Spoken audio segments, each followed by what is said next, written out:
Hey guys, welcome back to the channel. So this is going to be another shop talk video, and we're going to be discussing tool trucks on today's video. So before we go ahead and begin, guys, if you guys haven't subscribed to the channel, go ahead and hit the subscribe button down below. It definitely helps the channel grow. And with that said, let's go ahead and begin. So the topic of the day is tool trucks. Now, let me start off by saying, for those of you that don't know, if you work as a mechanic or you're in the mechanical field, there are certain tool trucks that stop by. Now, depending on where you are and what your area has, the typical ones that are around Chicago, or at least the ones that I've encountered, are going to be Cornwell, Mack, Matco, and obviously Snap-on. Now there are a few independent guys as well that have come around that I've seen throughout the various years, but for the most part, those are the 5 ones that are around here. And the ones that I've mainly dealt with are going to be Snap-on and your Matco, and the third-party ones that just it's a guy in a truck that sells tools. That's what I've primarily had experience with. Now, out of those 3, the ones that I have the most experience with are going to be Snap-on.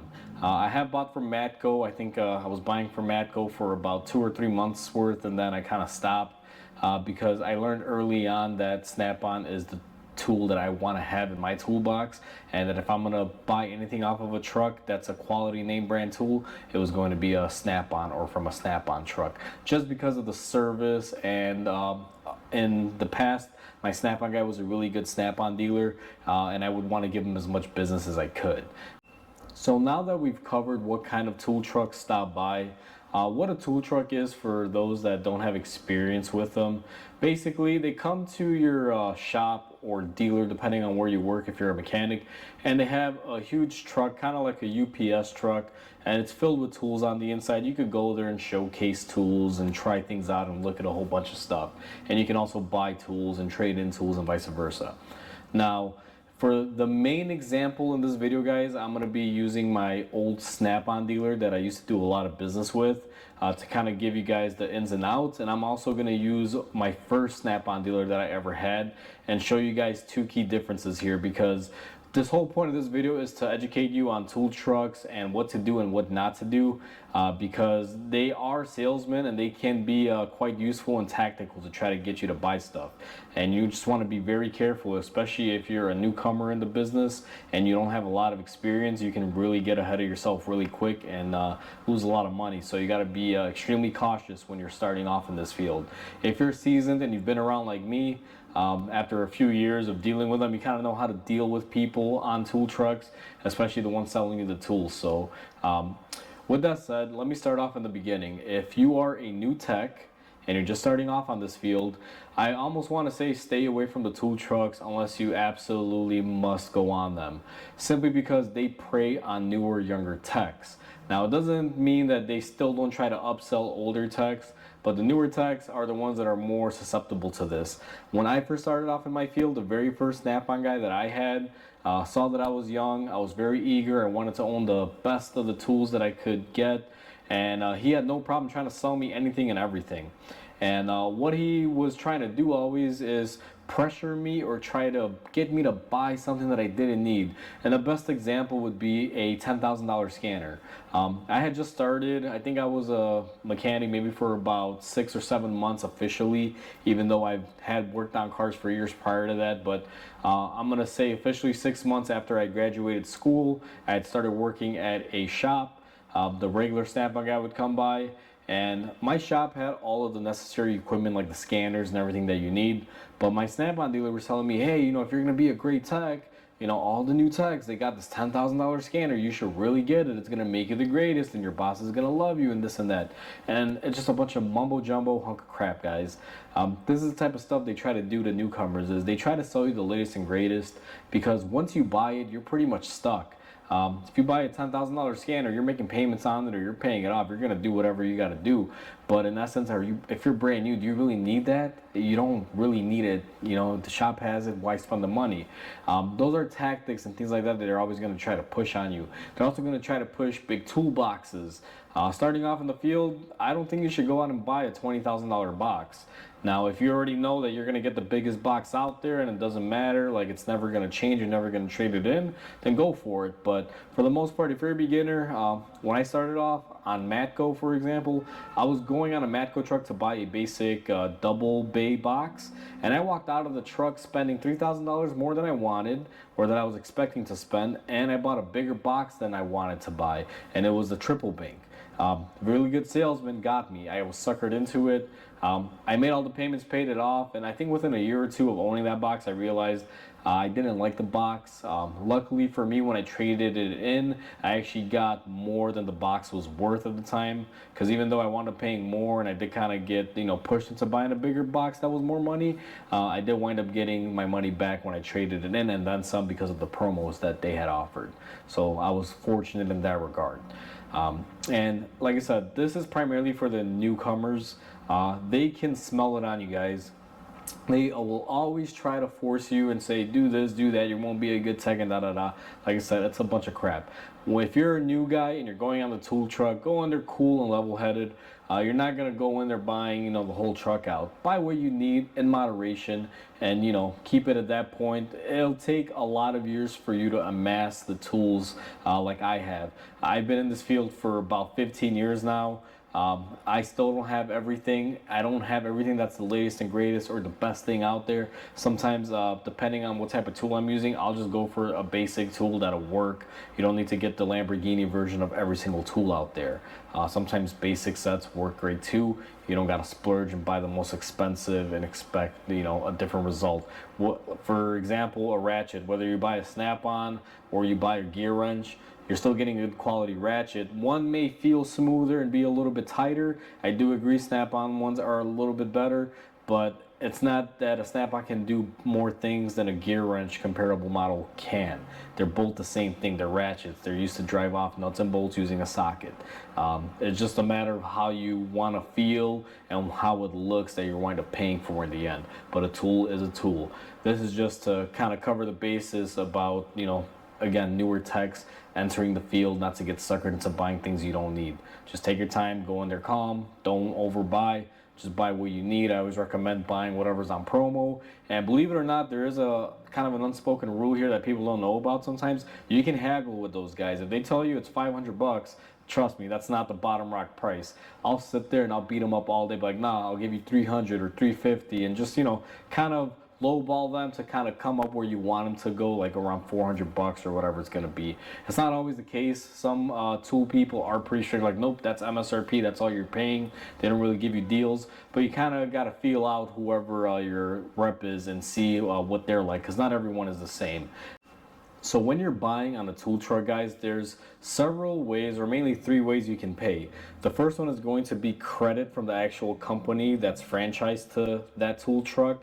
Secondly would be a truck account if your dealer is gracious enough to let you borrow money from the truck to hold out on your tools. And the third would be obviously good old cash, or just pay them off on the spot. Now, there's a lot of differences on this, and I'll be honest with you, I have financed and used the credit. In this example, I'm going to use Snap-on. I have used Snap-on credit in the past, but one thing that bothers me about them and why I don't ever want to use them again or use it is simply because when you're using Snap-on credit, let's say you're buying a $10,000 toolbox and you're going to apply for the Snap-on financing, whether you have really good credit or just moderate credit that's good enough, you're still going to be paying something like 10% interest. They don't have anything lower than that from what I recall. I remember asking my old Snap-on toolbox guy that I bought my toolbox, and when I first started off in this business I was buying from him. He told me that even really good credit gets you like 10.99, and if you have really bad credit it only goes up from there depending on whatever, like 25% or 20%, it just depends on your credit. But that's the biggest disadvantage there, because like me, myself, I work really hard. I try to take care of my credit. If I got really great credit, I feel that I should be rewarded and getting a really low rate if I'm going to be financing something and not having to pay 10%, which to me, the reason why they do 10% or more is because it is a tool sale. There's not a whole lot of money value there. If it's like $10,000 or $5,000, that is a lot of money, but in their eyes, it's not enough. It's not like a big amount. So they want to make a little bit more off the interest in the financing. That's my biggest gripe with the financing on most tool trucks. The best thing that I've always utilized on tool trucks, and again guys, I'm not going to say every tool guy out there that's selling tools at your shop is going to do, but there is something called truck credit. Now, I had a really good Snap-on guy. He just recently retired about a year or two ago, and I'll be honest, I really miss him. Me and him did business for years, going back to my dealer days and even now to this shop. And he was just a pleasure to work with. Depending on your rep, like my rep that I was just referring to, he would actually load up a truck account for me. Now, for those of you that aren't used to this or you haven't ever dealt with this, what a truck account is when you go on the truck, let's say you want to buy a $100 ratchet. Instead of putting it on a credit with, let's say, Snap-on, or you paying for it right up front, the middle ground, if your rep or your tool guy wants to do this for you, is called a truck account. And what that allows you to do is buy that $100 tool, take it with you, and then you'll just pay weekly, whatever the weekly amount your tool guy wants you to pay, whether it's $5, $10, $20, or so be it. Now, depending on the tool guy, they might allow you to use a truck account, especially in the beginning. They might allow you to, but it's not going to be a really high credit, meaning they'll let you take up to 150 bucks and you have to pay it off. You kind of have to build trust with people. When I started off with my old Snap-on guy, the one that retired, in the beginning he only gave me a credit of 100 bucks on truck account, and he's like, it takes time, build trust, and we'll go from there. And I was just buying stuff outright from him, and then there was a few items that were in the thousands range that I bought, and I would just truck account those and pay him like 100 bucks this week, 200 the next week, and then I would save up some more cash or do some side work, let's say get another 400 or 500 bucks, give it to him the following week, and try to pay things out by the end of the month. And that actually built a lot of rapport with me and him, and after a couple months of him knowing me and me doing that with him, we built a pretty good relationship together, and he did me a lot of favors. When I moved into my current shop that I'm working in right now, he actually let me go and rack up a $15,000 truck account debt on his truck, and he was the one paying for it out of his pocket. It took me about 5 or 6 months, I believe, to pay it off fully because, opening up a new shop like I did here, guys, you have to put a lot of money into it and then, slowly make it back. Fortunately for me, I was able to make the money back, fairly quick, and I was able to pay him off because when I started here, I didn't have a scanner, and that was the biggest purchase that I've ever done next to a toolbox, buying, a $10,000 scanner for the shop, which was a lot of money, and it is a lot of money, but on a lot of terms with tools that we use in the shop nowadays, $10,000 is quite a bit, but there's a lot of equipment that even costs more than that you're going to be buying on a daily basis. So that's why, depending on your tool guy, if you have a really good rep, he'll help you out. Now, I don't think there's going to be a lot of truck or tool guys out there that are going to give people a $10,000 credit on their truck. A lot of you, if you are tool guys and you watch the video, you might be like, oh crap, oh no, that guy's an idiot. Well, it's not, because me and him had a good relationship. He knew I was good for the money and that I would, pay him. And before I even took on to doing that with him, I would tell him, hey, listen, if I can't pay it off in 6 months, if it took, let's say a year, is it going to be an issue, or how do you want to work it out? And he just told me, don't worry, we'll always figure it out in the end. But again, that not everything is ideal in that situation.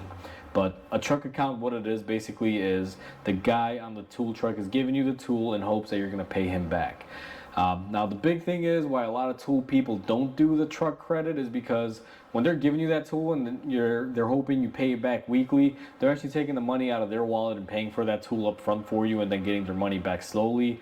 The benefit that they get is that they get to move merchandise and sell equipment a lot faster than telling someone, no, you have to finance it, or no, you have to pay for it outright. It's kind of the happy median, guys.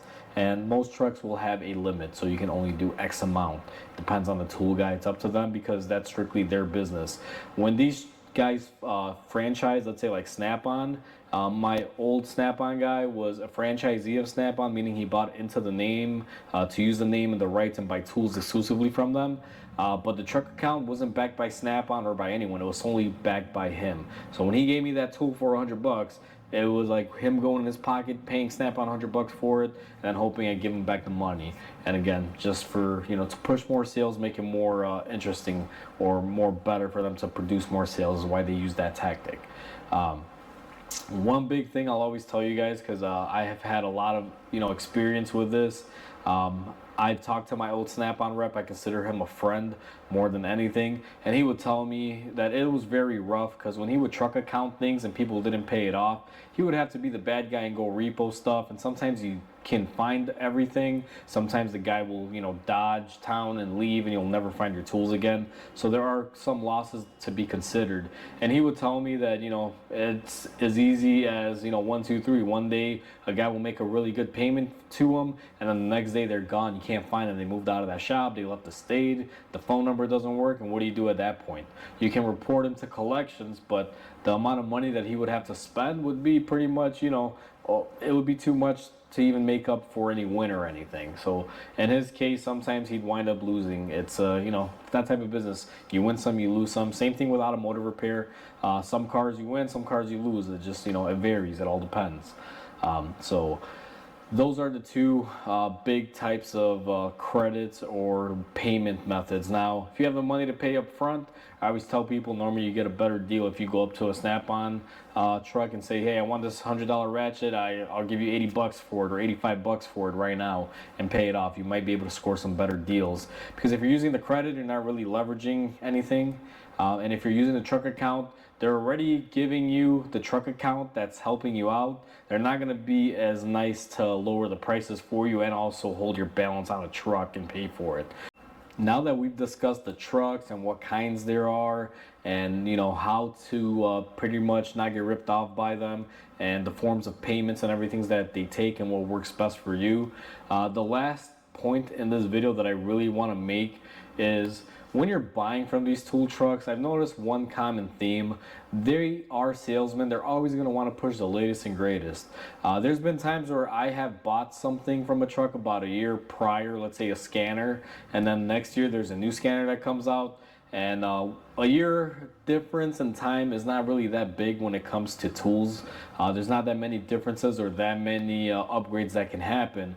And I bought, let's say, my first scanner last year, and then this year I'm going back on the truck. And when I bought that first scanner, the guy's telling me, oh, this is the best, the greatest, it'll work for the next 5 or 6 years, it won't ever be obsolete, blah blah blah. And then a year later you go on this truck and he's giving you the same speech and telling you to trade in the old one because it's useless and buy the new one because it's great. You got to be very careful, guys. Don't fall for those tactics. When you buy something, buy it for the long haul. Obviously scanners and things like that, they're a little bit different because they do require updates and things of that nature. But when it comes to tools, let's say you got a ratchet that doesn't have a grip handle and you bought it last year and now this year they have the same ratchet with the grip handle. Unless you absolutely must have the grip handle and it's a necessity, go for it. But otherwise, don't let them push you into trading in or upgrading to something that you already have, or for you to trade in your old tool that you already paid off and start off on payments on something else. And that way they make more money off you because they're gonna turn around and flip that sale, and anything you trade in they're gonna resell. Sometimes they can polish them out and even make more money on the tool even if it's used. So just words of the wise when it comes to that. Also, you want to build slowly. Never go into a truck saying you need this, you need that, or that. It's okay to tell your guy, hey, I need, or I'm in the market for something like this. But if you give them a list, they're always going to push you every single time. They'll know what you want and need, and you're always going to get that push. The best tip that I could give anyone, and the same approach that I took, I didn't just go on a Snap-on, Matco truck, or any tool truck, and just buy everything all in one whenever I needed it. It would take time. I would buy something every week. Like, let's say this week I needed a good set of screwdrivers. I'd buy the screwdrivers, try to pay off or buy them outright. And then, the next week I'd go get like a ratchet or something. The biggest thing you can do on a tool truck, sometimes they have really good promos. Well, they'll bundle stuff. The best way to not get cheated on that is just to basically, add up everything individually and see how much you're actually getting off the promo. Because sometimes they'll say you're saving $600 and it's a lie. It's just there because they figure you're not going to check up on it. So always make sure, you're getting the best deal possible. Like I said, don't rush yourself. To amass to any amount of tools, and any technician out there is going to tell you the same thing, unless you were just born rich and you got the money to splurge, or you're making a lot of money and you're getting paid really well and you can splurge, you don't have any other obligations. It takes time to build your tool collection, and quite honestly, you're never done building. There's always something new that's going to come out, or a tool that does something better than your old tool that you're always going to want. So your tool collection is never really done, guys. The day your tool collection is done is when you stop wrenching and you give up on the trade, or you retire. Alright guys, so we talked about a lot of good points on here. We mentioned a lot of information. I don't want to make the video too long, because if this thing spans for too long, I know you guys are not going to want to watch it. So some key takeaway points before we go ahead and close out the video is going to be, when you're a newcomer and you're buying on these tool trucks, guys, just be very careful. Don't let them oversell you or try to hit you over the head and buying something you don't really need right away. Take your time. The second point that I want to make, if you have the money to pay it off or get good with your tool guy, you should be able to utilize truck credit, which is a pretty good tool. Don't overuse it, or abuse it, I guess you could say, where you're not paying on time, because that is a privilege that you only get because they let you have it as far as your tool rep goes. So be very careful with that. A very useful tool, use it correctly. The third point that I also want to make with when it comes to these trucks, don't go in there and buy everything at once. It takes time, guys. Like I said, you're never done building your tool collection. As long as you're wrenching, there's always something that you're gonna need or want. So hopefully this video helps you guys out. It's kind of the philosophy that I've taken throughout the years when I bought on these trucks. I've only been taking advantage one time when it came to buying that original toolbox, and after that I learned the ways, and just never has happened to me since. Now, I have overpaid for tools, don't get me wrong, but I know I've overpaid. It was something that sometimes, a certain manufacturer makes something, that's the price, there's no discounting, there's no promos. If you need it, you're gonna buy it, there's no choice. So for those of you that, are fans of Snap-on, this will help you out. Now, if you're against tool trucks and you hate Snap-on, you say they're too expensive, you guys gotta remember, every tool trade out there, or not even tool trade, I should say, let me reiterate this. Every field out there, whether you are going to be a lawyer or a mechanic or a doctor, there are certain tools that you need, like, let's say surgical scalpels for a doctor, and, really good pens and notepads for, let's say, lawyers for taking down notes. Tools are the same way for a mechanic. You're not going to cheap out as a lawyer and buy the cheapest pen so it could break halfway through a deposition and you can't take any notes, and then you're pretty much stuck. Same thing with a mechanic, guys. I don't know why people have a hate towards Snap-on. Yes, I do agree that some of their stuff is overpriced. Some of it can't even be cheesy. The last couple years they have gotten, a little bit cheaper per se. But for the most part, when it comes to the mechanical tools, like the hard tools, like wrenches, sockets, and things like that, you really can't beat them. They make a really good tool with an excellent warranty. And just to mention this out there too, guys, I'm not sponsored by Snap-on or anything. This is just my personal opinions and my views that I've experienced throughout my life. So take it for what it's worth. It's, an opinion of mine. If you don't agree with it or you disagree with it, it is what it is. No need to, carry it further than that.